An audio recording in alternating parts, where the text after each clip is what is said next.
Clock Sweats podcast, a podcast where we talk about the stuff that we care about when we're not working. My name is Derek, and I've got two guys with me. Who are you? Hello, I'm Ryan. And as always, I'm Chris. I haven't changed my name yet. Now, if you're watching us, you know this. If you're listening to us, I'll tell you. We are all decked out in Eagles gear. We've got a large amount of green on the screen, and we are here to talk Eagles football. Yes. So, what do we got on the list? Well, yeah. So I will talk about the Eagles gear. I'm at my mom's house right now, or else I would have been rocking a jersey like Chris probably. But I'm rocking a sweatshirt instead, and I got the window open behind me. It's nice and cool outside. It's a cool breeze kind of hit me in the back of the neck. It feels real nice. And when the air gets cooler and you feel that cool breeze, especially in the evening time, it's football season, baby. It is football season. I also had a sweatshirt on before recording when I was waiting for people to hop on. I just started sweating profusely. And according to this little thermostat I have in front of me, there's a balmy 78.4 degrees where I'm sitting right now. So that was untenable. It's a little balmy. I will say another sign for me that it's football season is even though we live probably a mile and a half away from the high school, I can hear the band practicing every night. And so that's pretty much my cue. Like, it's football season. So not only the weather, but, the band music. And then, of course, the chili, the wings, the tenders, the ranch, not blue cheese. Blue cheese all day. Nice. Come on. Right. Those are all aromas of football season. And I cannot wait. TikTok is reading my mind and keeps sending me these like NFL Sunday videos with you know what I mean? Like every channel has their own football soundtrack or sound for the games, and just keeps sending me all of that shit. So it's reading my mind essentially. Yeah. No, it's so damn close. I can taste it. And actually, as of recording, we are 2 days away from the season opener. Yes. God damn, I cannot wait. Oh boy. Yeah. So by the time this episode releases, the Eagles would have already played a game. We don't know the result of that game as of now, but we're obviously hoping for the best. We'll know a lot more. We have some questions going into this season, but we'll know a lot more after Friday night. And hopefully we're celebrating an Eagles W. And if we're not, we'll be if we're not, don't say anything about it. Don't talk to me about the Eagles for the whole week. But yeah, I'm pretty sure I just guaranteed that people are going to be in our comments. Today we're just we're gonna go down some points here, some things we want to discuss regarding the Eagles season this year. And I just have a basic question for both you guys to start off the episode here, and that is just what are you most excited for this upcoming season? There's been a few changes. I think that's putting it lightly. There's been a lot of changes with this team in this offseason, and I know last year we desperately need a palate cleanser from last year. That finish was probably the worst finish to an Eagles season we've ever had. It was beyond disappointing. It was awful. So we need this new season to happen right now. So I just want to ask you two, what are you most excited for this year? Chris, I'll start with you. What are you most excited for?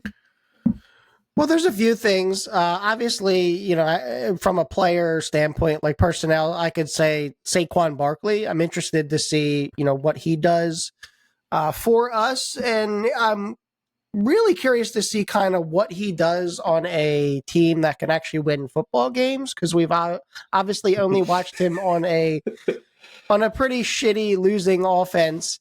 And I'm always somebody who dislikes running backs on bad offenses because, when you get down early in games and often, you get away from the run, his health has been a concern. So, I'm curious to kind of see how he pans out this year for us. But I would say as a whole, I'm interested to see how the offense looks with the new scheme with the new coordinator Kellen, and I want to see how Jalen responds. I want to see how comfortable he looks. I want to see how comfortable everybody looks. I want to see how we kind of go. Is there going to be a balance with run pass?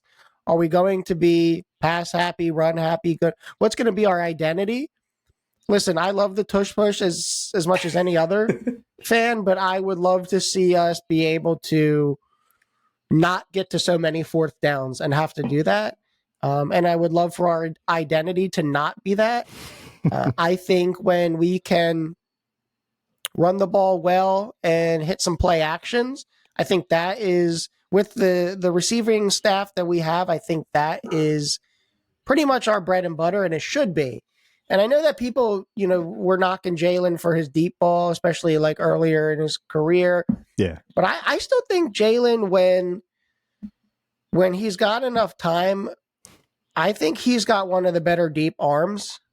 And I think there's a lot of times he's put some balls on people that, all right. Pause. I didn't need that. Pause. I didn't need that. I heard that. He's thrown some phenomenal passes on deep balls, and I'm really excited to see how AJ and Devontae develop this year. I still think that's the best wide receiver duo in the league. Some people might argue that the Texans or somebody else, maybe like Waddle, Tyreek, or T. Higgins and Jamar Chase, but I'm biased, obviously, but I just think, big body receiver, and then just a guy that's fast and can get down the field. So Slim Reaper. That's what I want to see. I want to see the offense, and I just want to see us get away from the fucking screens and oh my god, the weird, just like some of those awful design runs by Jalen where he was like, he would just give up 2 yards, like he would just go backwards 2 yards because it was just, oh god. Dude, there was just so many times where that offense, it just looked anemic. And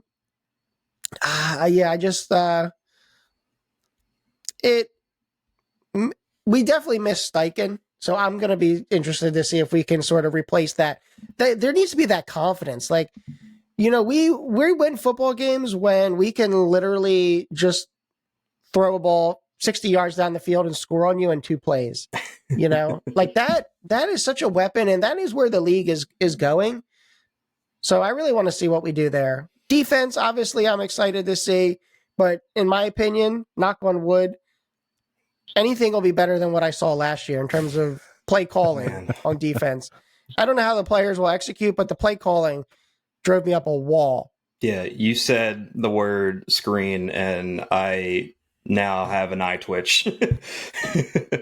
It's bad. God, dude. The only screens I want to see this year are to Saquon Barkley. And I want to see that offensive line in front of him, and I want to see them plowing linebackers and cornerbacks, paving the way for Saquon to go to the end zone. That's what I want to see. You mean you don't want to see Devontae Smith blocking out wide on a screen or Quez Watkins block? Like, you got to hold a block for 25 seconds and they weigh like 95 pounds apiece. Well, we might be seeing Jahan Dotson filling that Quez role with the blocking. But no, I don't want a guy that's nicknamed Skinny Batman to be my lead blocker. Exactly. Dude, I worry about him too when that happens, or I guess when that happened. Knock on imaginary wood there, because he's so slim. Yeah. And a lot of the people he's trying to block, really, really not. Yeah, they're thick. The opposite. They are thick boys. I swear to God, every play that I see him, I hold my breath.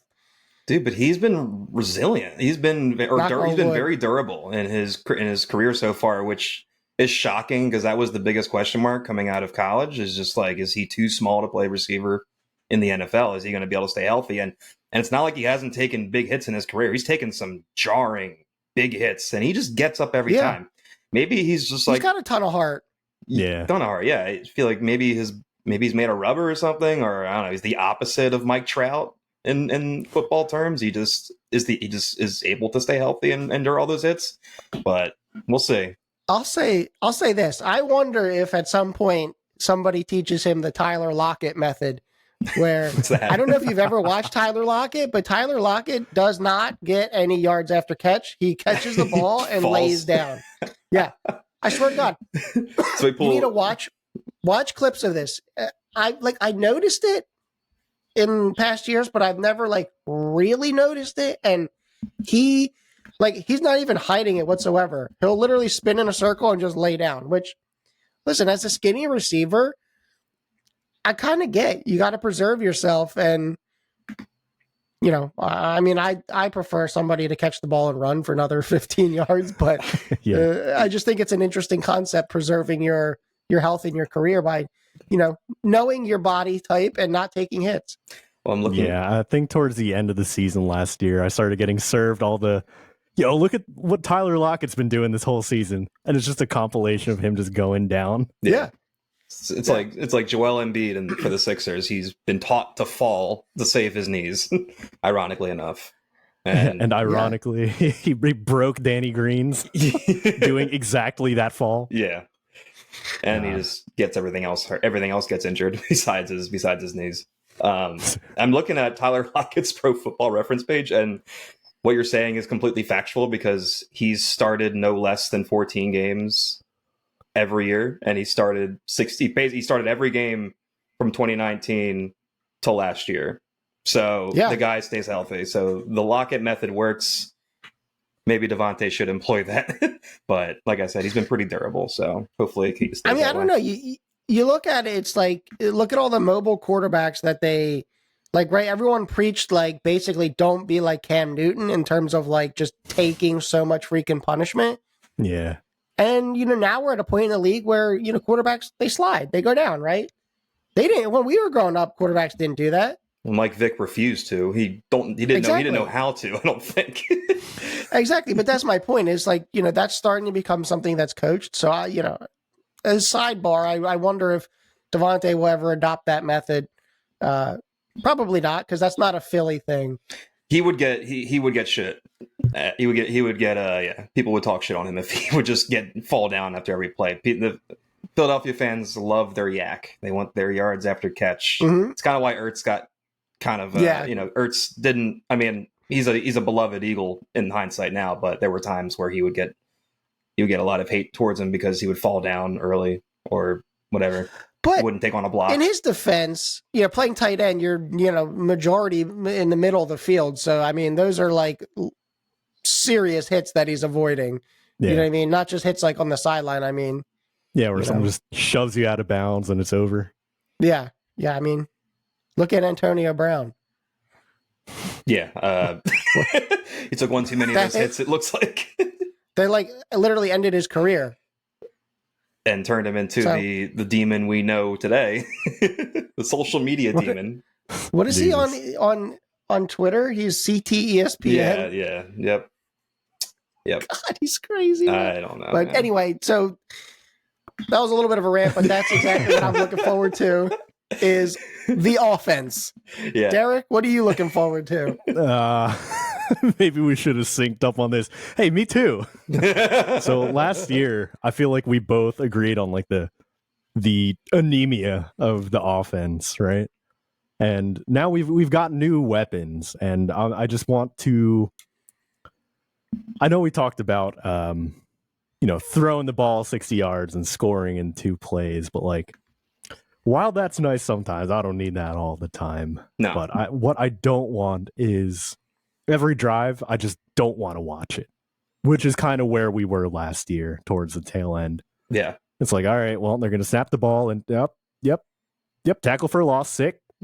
Second down. Screen. Wide receiver screen. There it goes. Oh, dang. So, I mean, what do we got? We got Jahan Dotson. Yeah? Yeah. Mm-hmm. We got, on the other side of the ball, we got Cooper DeJean. Yeah? Cooper DeJean, baby. Quinyon Mitchell. Quinyon Mitchell is going to start. Tanner McKee. There was a whole just you wait. Sidebar. There was a whole I saw a whole segment on Tanner McKee yesterday on NBC about he lived in Brazil for years and can speak fluent Spanish and he speaks fluent Portuguese apparently. Yeah, and a little bit of Spanish. Yeah, good job correcting me there. And he loves Brazilian food. Man. So, I don't know, a little Tanner McKee highlight. I just wasn't expecting to learn so much about him last night. Yeah. Did you see the bilingual video they put out a couple days ago? Man, no, I did not. Was that the Eagles social media? Yeah, somewhere. Okay, no, I got to go back and watch that. Yeah, it's jarring. You know how there's like AI now that can like essentially translate your voice into different languages, like how Mr. Beast does it with his singular YouTube channel now. I almost thought I was watching one of those until everyone was like, "Damn, this man knows his Portuguese." I'm like, "Damn, that's real." Tanner McKee, and that's how I learned about it. The Eagles are cultured, man. You got my Lotta. They're very cultured. Man, we got my Lotta. We got Tanner McKee. We got everyone else. We got everyone else. No, we got Slay. Slay had the what's Piccolo's new form called? Orange Piccolo. Those on his cleats, right? Yeah. I think I ordered that at the Chinese place last time. Orange Piccolo. Yeah.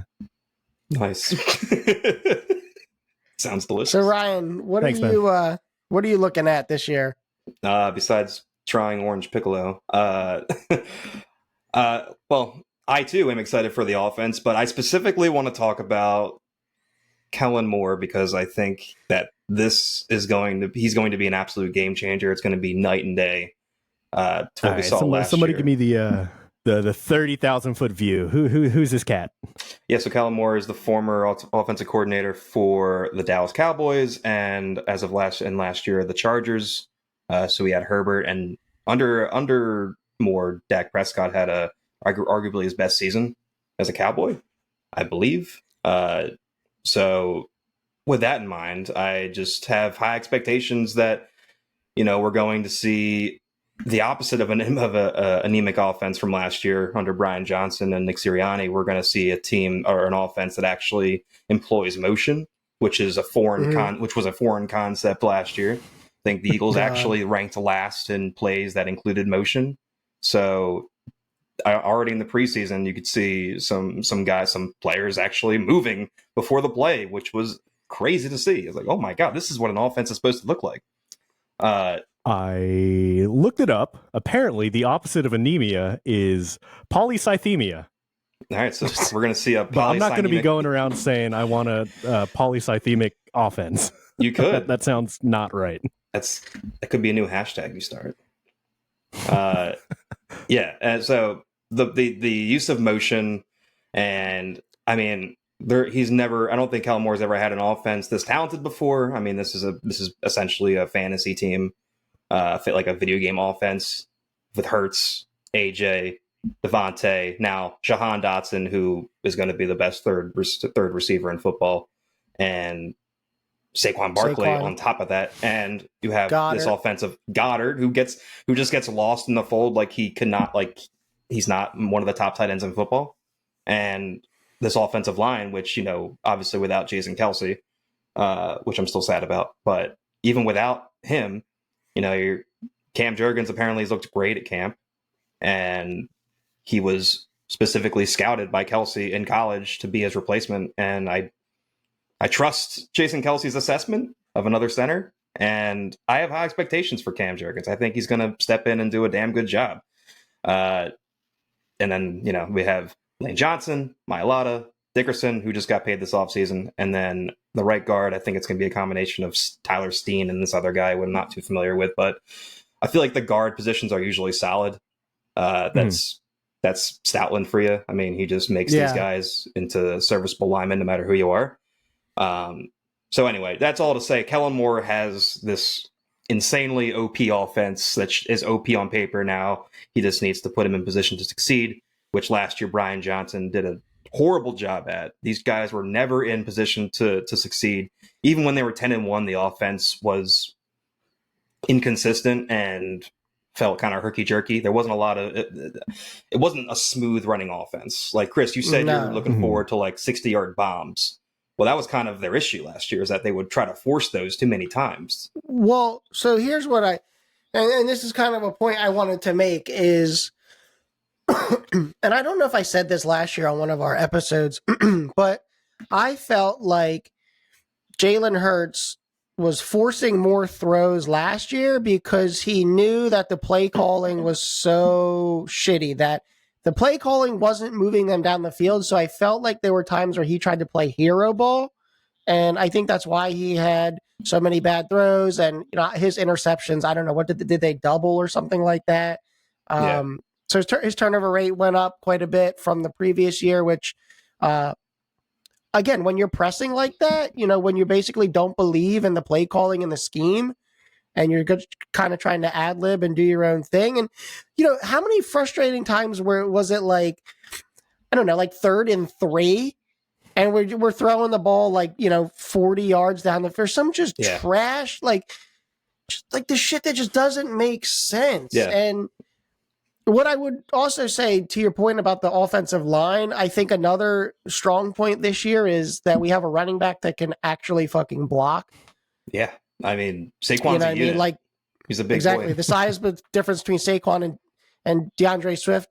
Don't get me wrong. I love DeAndre Swift. I have nothing against him, but I mean, that's a big difference, right there. So protection of Jalen Hurts is paramount. And I think, that should be something that, I'm hoping we're comfortable with, but again, you never know. Yeah, Swift didn't have tree trunks for legs like Saquon does. Nobody does, no. but Saquon. Maybe Jalen, but yeah, still, I think that's true. I think Saquon wins the thigh game in the end. We could do a whole segment on Saquon's thighs if you want. Nah. Okay, fine. All right, let's get into it. Rate his vascularity. What's the circumference?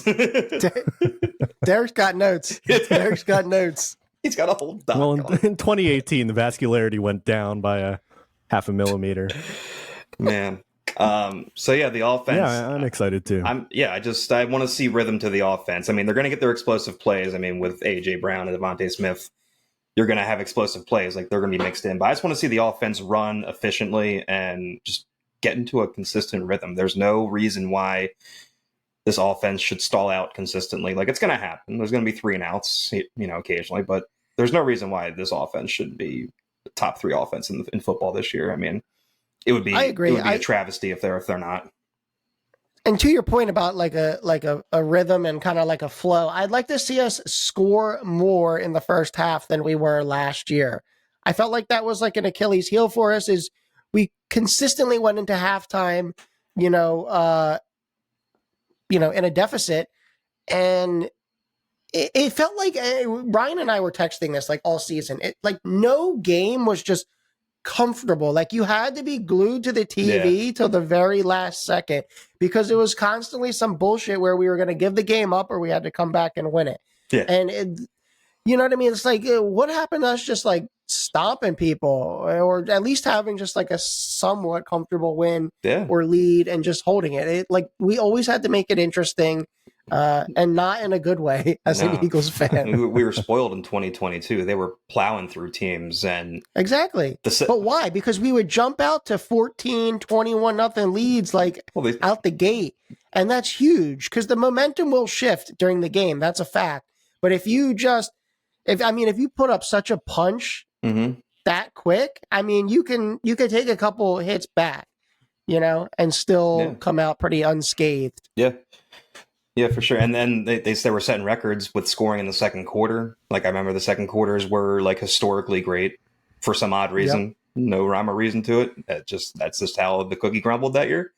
But yeah, last year was just such a struggle. And even when they were 10-1 and they had pulled off, they won in Kansas City. They had that amazing game against Buffalo at home, and the Kelly Greens, which was by far the best game last year. Where Jalen ran in the touchdown at the end. I'll still watch highlights from that game, because that was like we were on top of the world at that point last year, and then it all came crashing the fuck down big time. But that leads me to another point I want to bring up, and we're gushing about the offense, as we should be, because they're going to be great.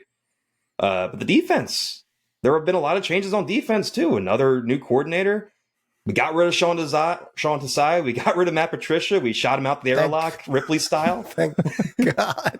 And we brought in Vic Fangio, Philly guy and huge Phillies fan, Vic Fangio. No, give me another rundown on this cat. He's old. He's an old time guy. Sounds qualified. Yeah, he's already a step up in the eyes of Eagles fans because Eagles fans love their like old kind of disgruntled. Didn't he come from Denver? Well, he was with Miami last year. He was with Denver originally. But he's just a guy that's been like an NFL lifer or football lifer. So he's actually, I think, the godfather of the 3-4 defense, or the defense the Eagles were trying to run last year. I think it was the 3-4. He's kind of the one that created, or not created, but he's like the godfather of that defense. So the guy, like every other coach has been trying to copy his scheme. Yeah. So we finally got the guy to run this defense, and I'm excited. Obviously last year was a disaster with the defensive coordinators. They panicked and they tried to promote Matt Patricia. We didn't think the defense could get any worse. They did. They did get worse. And I don't even know what was harder to watch last year, the offense or the defense. They were both kind of shit in the second half of the season. Probably the offense, because the offense, in my opinion, had much more talent than they were using. I do feel like our defense, we're fans of the team, so we're biased, but I think there were quite a few holes in the defense personnel-wise, and we were getting exploited. Granted, I think that they were playing soft as hell all year, and I think that was probably to the fact that I don't think the coaches really trusted. They definitely don't trust Bradbury. Well, he's hurt, so he won't even be on the field week one. I don't think and didn't they just convert him to safety? They were trying him out. He was playing some safety in camp, but I think he was still going to be the corner, but add some flexibility, give him some options. I mean, safety's probably a better position for him anyway. He's got the size for it. Doesn't have to. That tells you everything you need to know, though, right? Yeah. It's like a guy that's been in the league for a while, multiple teams. He's a professional athlete, and you're trying to find like a new role for him. Yeah. I mean, that rarely goes well. That's like the quarterbacks that don't pan out, and they're like, "Well, let's try you at tight end." I know. And it's a shame because like Bradbury is like a total professional, like total pro. Like his post-game interviews, he owns his mistakes. He doesn't hide from the media or anything. He's just a stand-up guy, and it sucks that he's just physically lost a step. He's just physically not good anymore. So we'll see. I mean, he's hurt now. Maybe he'll come back and with fresher legs. Who knows? But this defense, I'm excited actually for this defense. I mean, I'm going to admit, they're probably going to be pretty rough to start just because of a lot of new guys, a lot of young guys. Might take some time for them to gel. But, I think by mid-season and the second half of the season, we could be looking at a pretty good defense. I mean, for one, they're a lot younger, minus Brandon Graham and Darius Slay. But, I mean, Brandon Graham's not going to be a starter. At least I don't think so. He'll be more of a rotational guy. And then Slay, I think Slay's still a good cornerback, but the wheels are going to fall off eventually. So, hopefully he's got at least one last great year in him before he hands the reins over to Quinyon Mitchell, who I'm really excited for, the Eagles' first round draft pick this past draft. He's going to be starting this week because Bradbury is hurt. So he will be starting opposite of Darius Slay, I believe, and then mixing in with the nickel corner as well. So we're going to see a lot of him. But, yeah, I mean, obviously the biggest blow to the defense was losing Hassan Reddick. I mean, if you look at last year, though. Yeah, I mean, last year was strange because I feel like there were so many times that he would get to the quarterback and, like, be in a position to make a play, but he just couldn't finish. Like, he was trying too hard for the sack, I guess, or, like, I don't know. But he was, like, diving at people and like missing and they just whiffing tackles. Yeah. I think he was pressing. Yeah, definitely pressing. I think the whole team was pressing, but I think he was chasing, stats, so to speak. But look how that worked out. I know it's been a disaster with the Jets so far. He still hasn't reported, right? I think he's the last guy holding out. Dude, I have no clue what's going on with that. But yeah, last I heard, it was just, I don't know. I didn't even realize he was like that, to be honest. But Yeah, I don't know. Yeah, maybe Howie brings him back. You know how Howie is. Wouldn't that be Could be something? some shit. Wouldn't that be something? We end up listen, with Bryce Huff and I wouldn't. Hassan Reddick. I wouldn't put it past him, dude. Howie does some crazy shit. That would be amazing. I mean, that would be the ultimate Howie move. It would just become a meme at this point. I think I'm most excited for safety. Yeah, I mean, we got CJ back. You like that? Dude, I love CJ. I was so pissed when he left, when we let him leave. I will admit he kind of got like whiny and he was talking shit on Philly, and then which is kind of like a bad look because then he comes back this year. Like I don't think he thought that was happening. But what's up, y'all? I'll forgive him as long as kind of like the Alex Boehm thing. Like if he plays well, I'll forgive him. It's Alec, but with a C. You know, and yeah, sorry, whatever. And you know, Reed Blankenship, another offseason. You know, I like how Reed plays. He just plays hard. Yeah. He plays like a guy that you know, is still trying to make the team over and over again, which I can appreciate that. And to be honest, anything other than Kevin Byard. Oh my God. And I'm happy. Dude, what a disappointment he was last year. I forgot he existed until just now. Yeah. He just popped right back into existence in my brain. Now I'm upset again. Sorry. But Reed Blankenship is like the ideal Philly athlete. Like he's just like, I would say he's a little undersized maybe, but he's just a guy that gives max effort. And as as Jonah Hill's dad in 21 Jump Street said, he's a great trier. He was always a great trier, and he's got a nose for the ball. He seems like he's always in position he's always around the ball.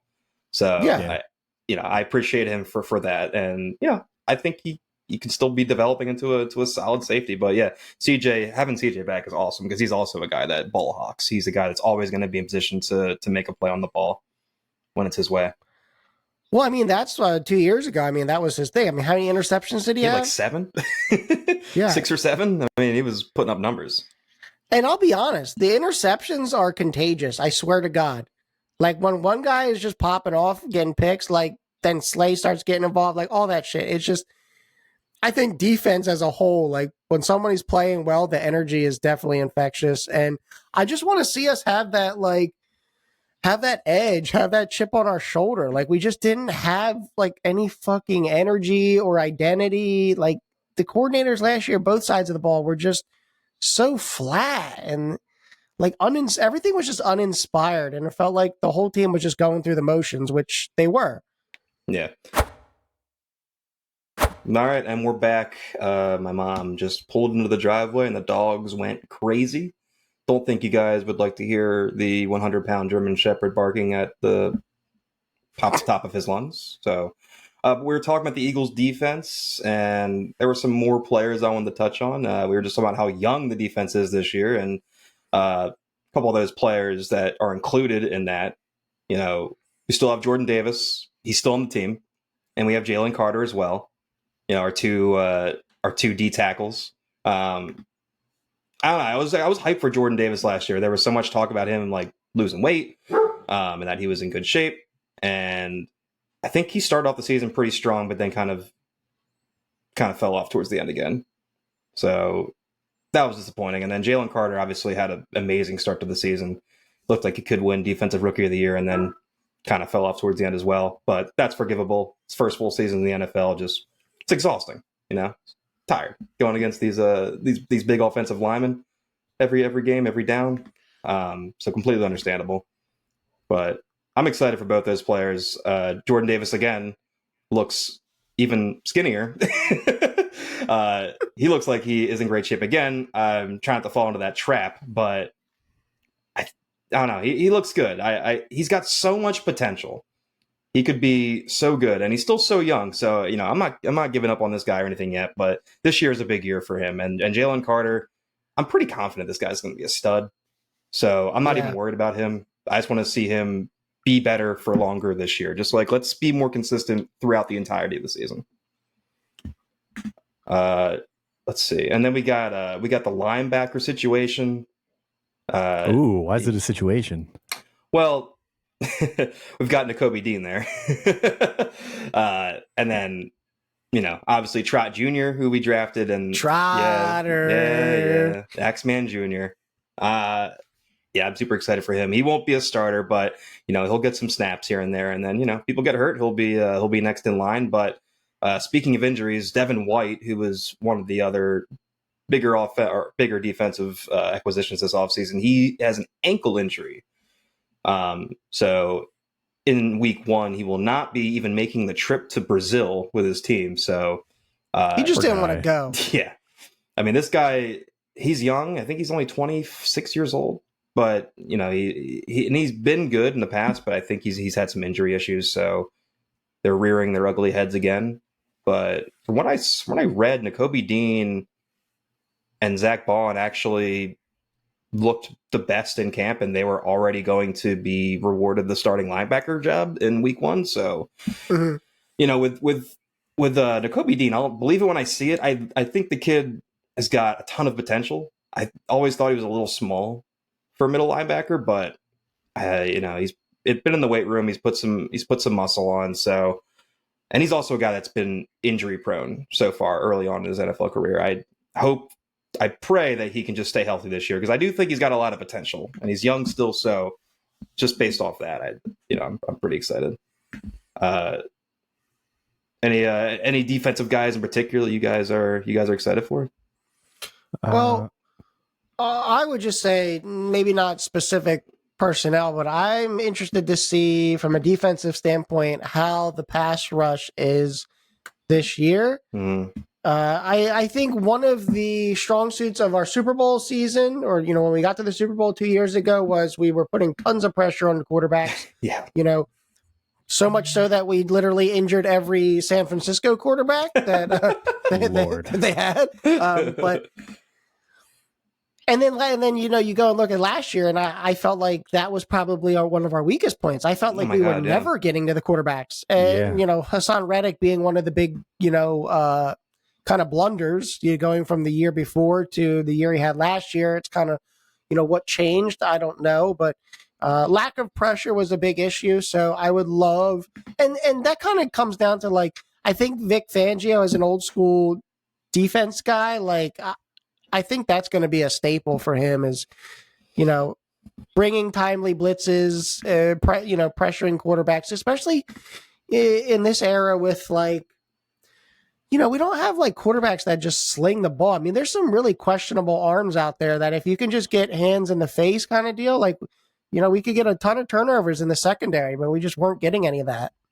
Yeah, no, I mean, the lack of pressure last year was alarming, because they were setting records. They were historically good at getting to the quarterback in 2022. And, we were expecting more of the same last year. I mean, not to that level, because that's kind of hard to replicate, but I mean, they were one of the worst teams in the league at getting to the quarterback. I mean, absolutely, they were awful. It was so disheartening, because your secondary was just getting torched by these quarterbacks.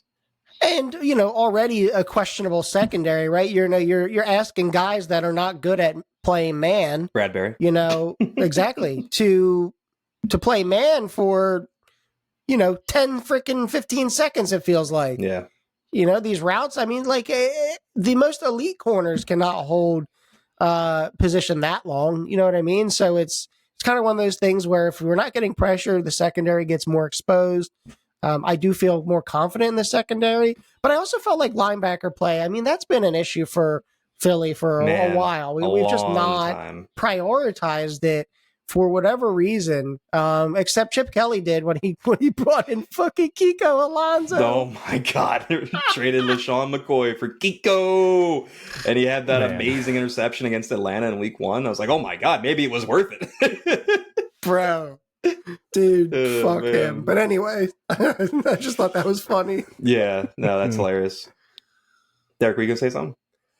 No, not really. I just, okay. I think touching on an earlier point, I think Reed Blankenship is really, I hold him kind of in high regard, just because in a season where it felt like we were missing a lot of tackles, he secured them, finished them, and brought the guy down.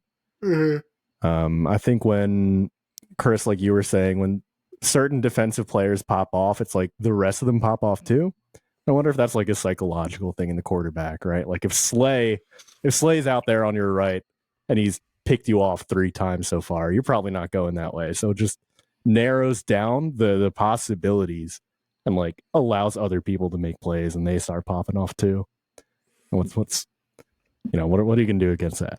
Yeah, absolutely. And a lot of people that understand offense has a rhythm and momentum, but defense also does too, because if you have to think about it, if you're the offensive line and you're getting pummeled every play, I mean, Ryan, you played, didn't you play offensive line? Yeah, or I played offensive and defensive line. Right. So like when you're getting smashed all game long and you're getting beat every time, I mean, there's definitely, it shakes your confidence, I would think. Yeah. Right. Yeah. And the quarterback makes you start cheating a little bit. Yeah. Right. So penalties start happening. Like it does. There's a ripple effect, in my opinion. Yeah. And then obviously the quarterback feels it too. And they're starting to see ghosts. That was kind of Jalen last year, when that they were facing so many blitz packages and defensive coordinators were just blitzing the crap out of Jalen because they had no answer for it. I mean, Brian Johnson, Nick Sirianni, nobody had any clue how to deal with the blitz last year, and that was probably one of the biggest Achilles heels of the offense last year. Was just, especially in that Tampa Bay game, like they just had no answer to any blitz packages they threw at them. So I know that Kellen Moore or Sirianni, they've said that they've worked tirelessly on adjusting to blitzes and drawing up plays to counter them. So please, I hope that they're able to just, let's get a hot route going. Let's get someone out in the flat. Let's get Saquon faking a block and then going out into the flat and just throwing it out to him. Like we need something. We need, it's not hard. Yeah, Goddard or even AJ like on a short slant or something. Like we just need something to counter the blitz. Like you have the weapons. Dude, we talked about it last year in this episode. Like Goddard's huge, and he's just in the middle of the field, not being used all last year. How do you defeat the blitz? Right, short, intermediate throws. Right, screens out to Saquon. Not something in the flat to the tight end. Like Jalen's got mobility, so you just get him, like you said, roll out to the flat and just throw something, and it's just like. Yeah, it just felt like the most obvious things were like the coordinators were just dumbfounded by just very basic football principles. And I don't know. The other thing too, I wonder is, like you said, you don't see any motion at the line. And I really wonder like how much freedom and power Jalen has to audible. Exactly. Yeah. It based on what he sees, because sometimes it feels like he's kind of locked into something that we can see is just doomed from the get-go. And there were a lot of those like sitting duck QB runs, and I don't know if it was RPO and he would just keep it, but he was kind of fucking up the RPO last year, in my opinion. I almost disagreed with like every choice he made. It's like me and Madden. Yeah, no, I swear, like when he kept it, I felt like he should have thrown it, and then vice versa. Yeah. Yeah, I feel like I got the vibe of that too. Like trying to remember back, I feel like I definitely felt that. I'm like, oh, this again, sick. And yep. There's the sideline, love it.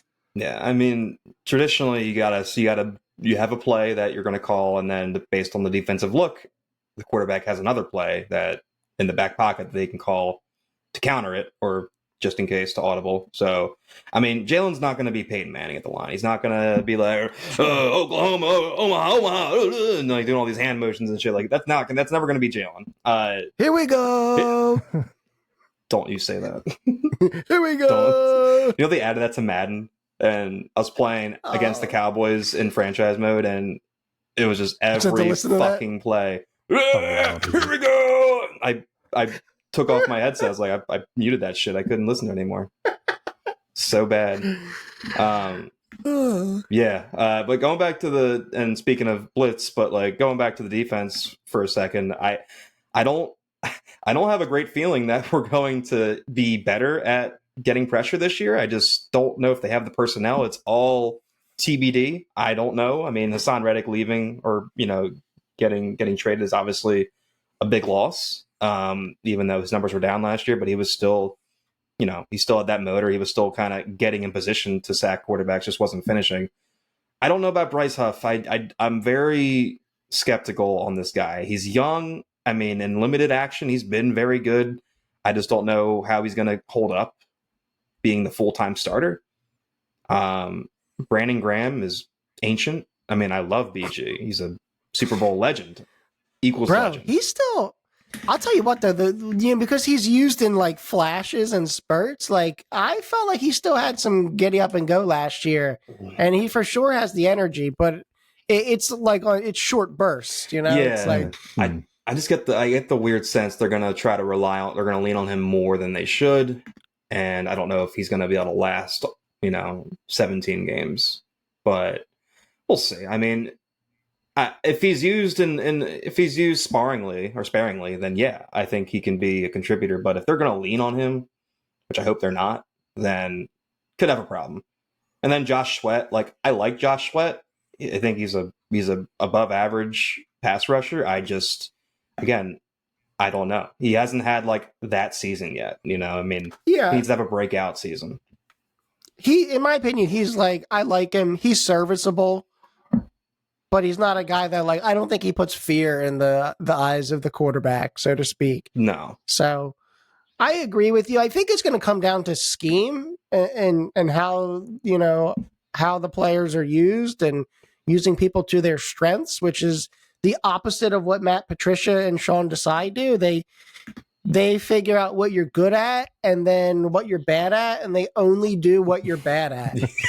and they never steer away from that. So I'm hoping that, but I will say, on a serious note, I am concerned about new coordinators again on both sides of the ball.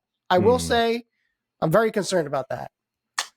Yeah, I mean, it's definitely, there's probably going to be some learning curves, and there's going to be some bumps in the road to start, I would imagine. I mean, it's a brand new offense, kind of a brand new defensive scheme, different coordinator, same kind of scheme. But yeah, I mean, it's going to take a couple of games for these guys to truly gel, and hopefully they don't get into an early hole here, early on in the schedule. I mean, the Packers are a good team. They're legitimate Super Bowl contenders. There's a chance the Eagles drop this one. Who knows? But I mean, you just don't want this team to get into an early hole because, we know there was a lot of drama in the locker room, between quarterback and head coach. This locker room, I'm not sure if it can withstand a slow start. I need to see it. I think there's leaders in that locker room, but you obviously lost Fletcher Cox. You lost Jason Kelsey, two huge leaders. I'm hoping guys like BG and Slay and, Hurts himself, if they do struggle early on, if they get off to like a 2-3 start, 2-4 start, which I don't think is going to happen, but if it does happen, that those guys can kind of step up and just bring some calm to the locker room. Be like, guys, chill the fuck out. We've got plenty of talent. There's still a lot of season left. We got this. I don't know. I mean, we'll see. I just hope the locker room is stronger than I think it's been perceived to be by a lot of fans this offseason. I mean, we'll find out. Yeah. But it's pretty important for them to get off to a pretty fast start. And with these new coordinators, it could help it, but there's a chance that it doesn't. Yeah, so I think, the best way, I know one of the talking points we wanted to bring up is, have we moved past the meltdown that it was last season? And my point would be, I think that's to be determined. I think the best way you get away from that and as far away as possible is by winning, right? If you, again, like you said, if we start slow, it's going to feel like, and you already know the Philly media is going to start saying it, right? Like it's a continuation of the shit that was happening last season. Like we haven't shaken it off. There's a lot of new faces. And I think to your point, you're probably right. That could be a strong suit for them in terms of getting away from that, because it's not like, again, it's just not the same people, right? So it is kind of like a fresh start. There will be growing pains, but I think it's going to be positive. I will say I'm concerned though, because has Jalen ever had the same coordinator in 2 consecutive seasons? No, I don't think so. Which is like crazy that he's been able to have success, like just like literally like a sponge, just soaking up new schemes constantly. But that's also like fucked up, in my opinion. Yeah, there's no continuity whatsoever. I mean, absolutely. Patrick Mahomes would be great regardless of his coordinators, but having Andy Reid there, who is also the architect of the offense, just having him there, consistency is huge. Sirianni isn't calling the plays. I mean, I don't know if we'll ever truly know the hierarchy here, or the end of the day, Kellen Moore is going to be calling the plays, but Sirianni is drawing up the offense. I think. I don't truly know. The hierarchy here, who's doing what? I mean, I don't think Nick's doing too much besides just calling timeouts and subbing and just being managing personnel. I think he was. So my opinion is this. I think last season exposed Sirianni to the point where we know he is only as good as his coordinators, right? Unlike, let's say, an Andy Reid, right? I would say Andy Reid is a great coach regardless of the staff around him. Nick Sirianni is not that, right? He's only as good as his coordinators are. I'm not saying that's a bad thing, but I think that's kind of something we learned last season. I do believe, right, when Steichen was there, I believe Steichen was 90% in charge of what was going on the offense. I do believe that Kellen Moore, considering he's been in the league, he's been in this role, I think he's going to command that offense. I think Brian Johnson didn't, because I think the organization knew what Brian Johnson was, and I think he was just a stopgap, until we could find somebody to be the offensive coordinator.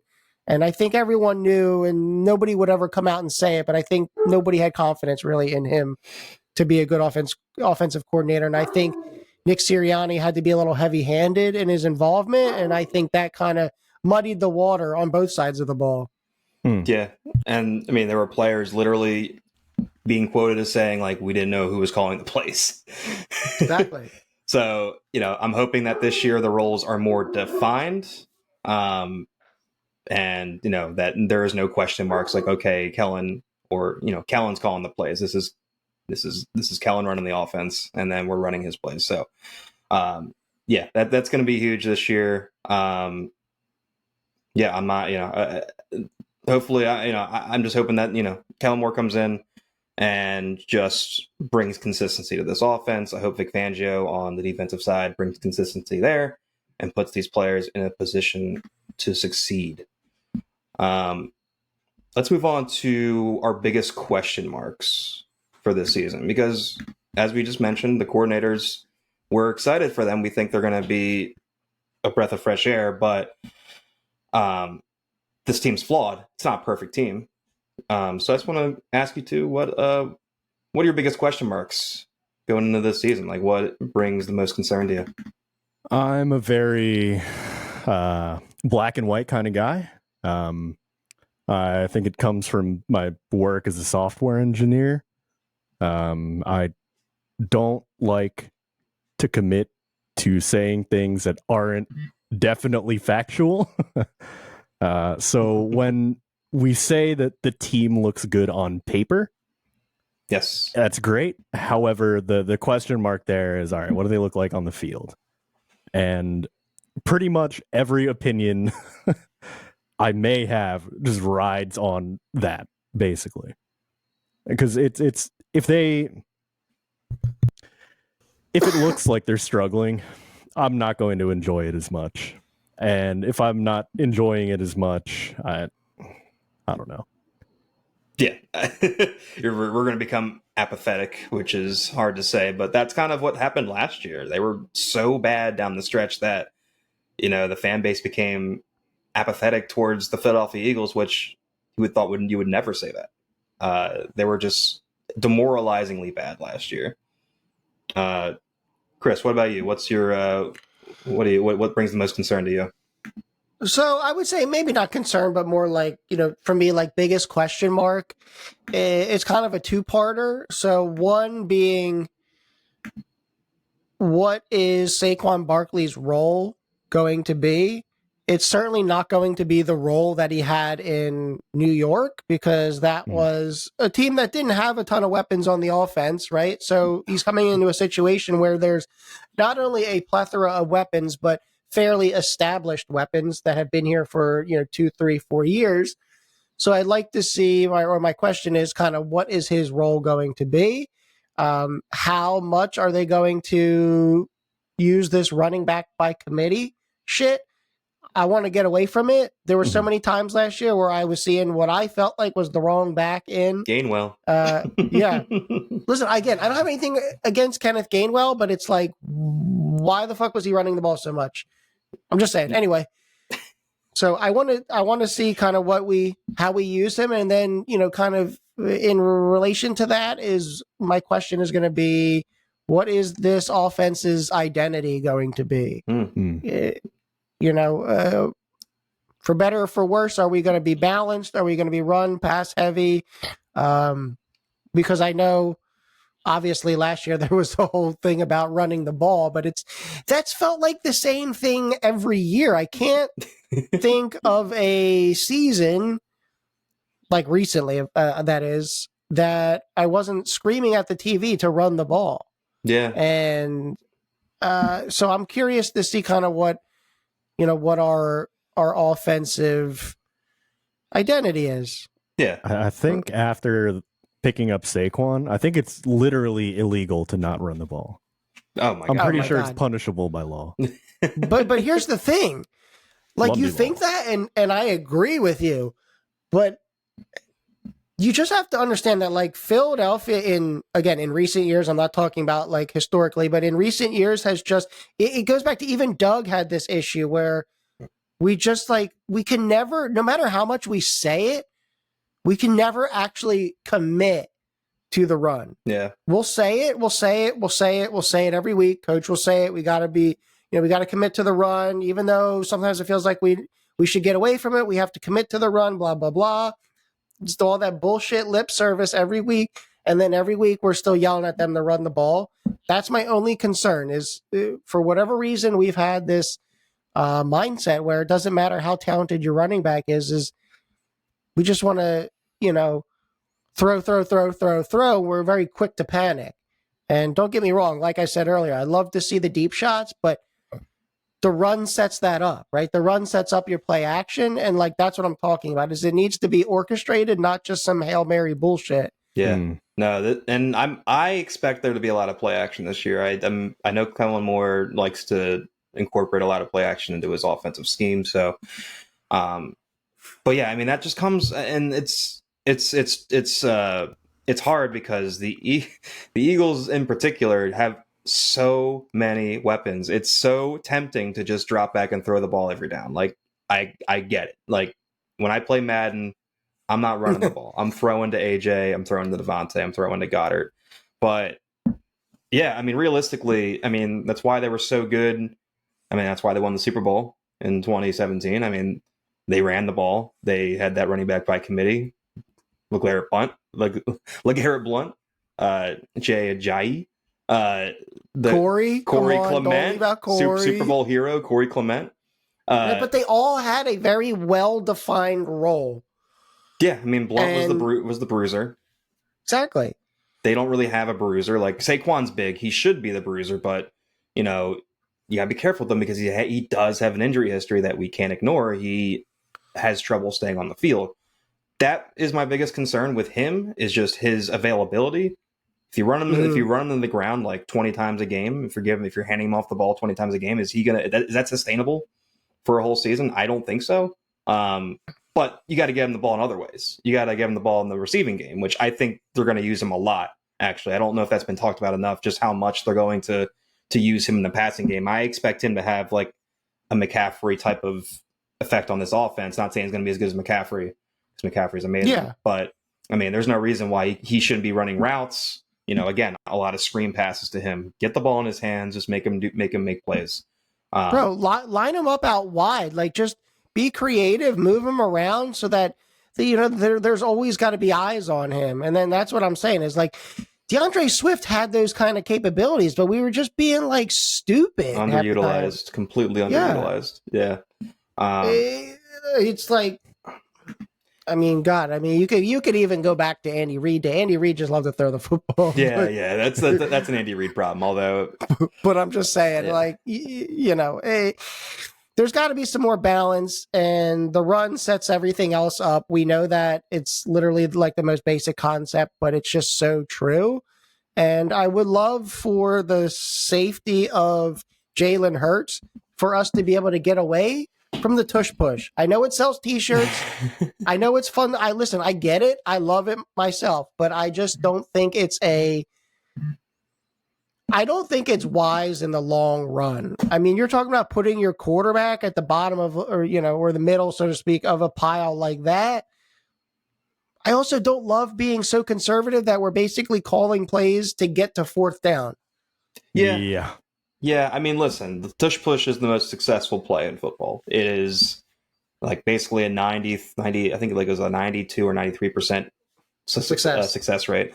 But yeah, I mean, defensive players are going to start playing a little dirty when it comes to the tush push. Remember the game last year? The guy literally grabbed Jalen's face mask, like twisted his head all the way back, his head. And no flags were thrown. Like, players are going to do whatever they can to deter them from running the tush push. Mm-hmm. And listen, they're not gonna get away from it, and I don't want them to, because it's a successful play. But you do have Saquon Barkley, and you still have this offensive line. I mean, you should be able to just get under center and hand the ball off to Saquon at the goal line and score a touchdown. I mean, that should still be a thing. So I'm hoping, they're not going to abandon the tush push. That'll never happen until the NFL bans it, if they do. Yeah. But yeah, I agree, but I'm just saying, like, I don't think it needs to be done I swear to God, it was every possession, and it wasn't, but it feels like it was. And that's just my point. I think my issue is less with the play itself and more with the mindset that it gives the offense, is that, like, okay, we have 4 downs every time, which, like, yes, technically you do, but I don't like calling plays designed to get you 2-3 yards. Like, let's try and get the first down. You know what I mean? Yeah. Let's not get the fourth down. Let's not get the 4th and 1. You know what I mean? Or whatever. I don't like that. I don't like that. I mean, the tush push should be just like a break in case of emergency sort of play. Like, if you need to get, if it's 3rd and inches, 3rd and 1, 3rd and even 3rd and 2, 4th and 1, whatever, goal line, you bring it out. But yeah, you got to run your offense like you normally would, not even thinking the tush push is a thing. So, having Kellen Moore in there, fresh perspective, hopefully that helps. But also in regards to running the ball, like, how do you guys feel about Jalen running the ball more? Because last year he was injured. He totally wasn't 100% last year. You could tell he just wasn't as fast as he was in 2022. 2022, he was awesome. He looked sluggish. He couldn't cut. He was not elusive whatsoever. Yep. And it's classic Philly, though. Just like, remember Deshaun Jackson's abdominal injury for like a whole season, yes. Right? And then they're like, after like 10 weeks, they're like, okay, he's going to get surgery. It felt like that. Like, he was hurt, and I think he was hurt from like almost the get-go. Yeah. And we just never really got enough information to know what was going on, but he didn't look himself. No. So as long as he is healthy in that regard, I love to see him run, and I like to see him ad-lib, and I don't mind the design runs. But what I was saying earlier is those kind of like just, like leaving him out to dry. Those design runs where like he has the ball, he's 4 yards behind the line of scrimmage, and it literally is like a dead play from the get-go. Like, I can't do that shit anymore. Yeah.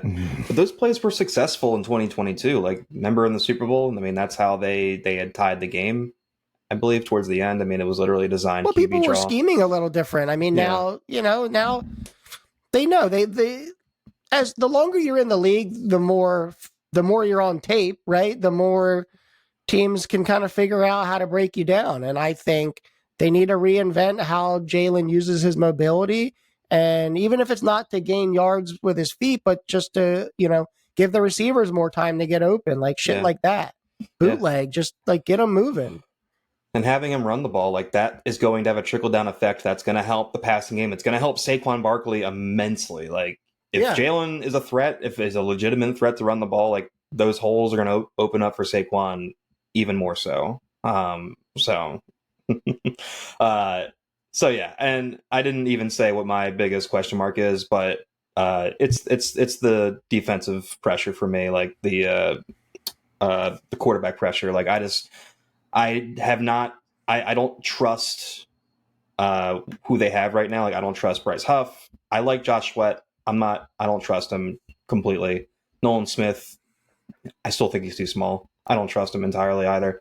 And BG, as we mentioned, he's ancient, but we still love him. But they need to be able to get pressure on the quarterback consistently this year, especially with a younger secondary. I don't have faith that it's going to be that way, especially to start. I think they can get better and better as the season goes on, but it's going to come down to Fangio probably drawing up some creative blitz packages to get guys moving and get to the quarterback to help that defensive line. I'll tell you this: if that's an issue for the first few weeks, I have no doubt that Howie will go out and get who maybe not what we need, but something to fill that hole a little bit. I mean, he's been good at that the last few years. Like when there's a very clear hole, he tries to fill it, but sometimes he brings in like just ancient has-beens, which kind of pissed me off. Who was the guy that brought in last year, the year before? Robert something, that big lineman. I don't know. He was bad. And then last year it was the linebacker they brought in. Not good either. It was also Byard too. Yeah, Byard. But Byard was washed like in Tennessee, I feel like, and like it was like, oh, okay, yeah. Yeah. So let's wrap up here really quick. So I just wanted each of you to name your team MVP for the season. Who do you think is going to be the MVP when it's all said and done? Hopefully we're celebrating with a parade on Broad Street. But Derek, who is your MVP? Who will be the MVP for the Eagles this year? It's a little bit tough, but I have to go with Jalen. I understand that there are weapons on the offense. They're there for him to use. Well, I hope it's not Jake Elliott again, because that means we're not doing too hot on offense. I love Jake Elliott, but Jake Elliott was our MVP last year, and that's not a good thing for us. I will say I truly believe A.J. Brown is going to have another monster season, and I think with the added talent at our wide receiver 3 position, I think that's only going to make things a little bit easier for him. And I think he's going to set the tone for the offense. I like his attitude. I like when he's commanding the ball. I like when he's wearing pink cleats. So I'm going with A.J. Brown as our MVP. All right. And, I'll go a different route. I think Saquon is going to have a monster year this year. I think he's what this offense needs. Just a difference maker at running back. We haven't had that in a while. And just the ways that Kellen Moore can get creative and use him, I'm excited for it. And I think he's going to have a huge impact on this offense. Side note. Yeah. With Saquon, this is my theory. So anyone watching, listening, I called it first. Miles Sanders back in Philadelphia. When? The season? You think Howie's going to make a move? This season. Oh, sometime this season. Why? Yes. Why would they do that? I'm just reuniting all the Penn Staters. I don't need to give you reasons. I'm just telling you. I looked at my crystal ball. Miles Sanders back in Kelly Green alongside Saquon. The Penn State duo reunited. I'm telling you right now, man. I mean, that would be cool, I guess. And poor Miles just rotting down in Carolina. And that's what I'm saying. He's not even the starter this year, I don't think. They drafted somebody. No, well, they did, but he's hurt. Jonathan Brooks. Yeah, I think. But Chubba Hubbard's Chubba is going to be the starter. Anyway, I'm just saying. So anyone listening in like 5-6 months time, you can just say, "Wow, what a genius! He predicted that." Man, that would be something. Well, there we have it. Those are our thoughts so far on the season. Again, as we're recording this, we got a game in 2 days. So you, dear listener, will know way better than we do what's happened on that. Was that Friday night? Keep forgetting it's Wednesday today. So if the Eagles fly on the road to victory, maybe you fly to our comment section. Tell us what you agree with, what you don't. We'd love to talk about the Birds more, honestly. We could if we had more time, but alas, we do not. So yeah, please like, comment, subscribe. We're on our way to 100 subscribers. We're trying to hit those triple digits pretty soon.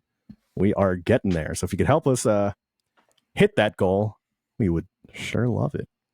Mm-hmm. Anything else? Oh, right. Where can you find us? Great.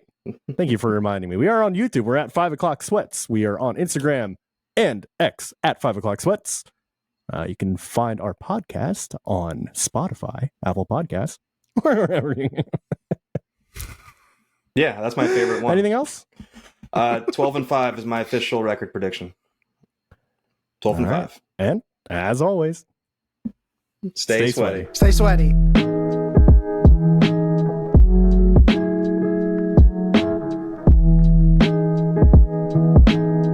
Dude, do I want to get a short sleeve pullover hoodie looking like Billy Belly? A short sleeve pullover hoodie. It depends. It's a How hoodie oversized with short is it? sleeves. Well, I can make it oversized. Because then that would fuck.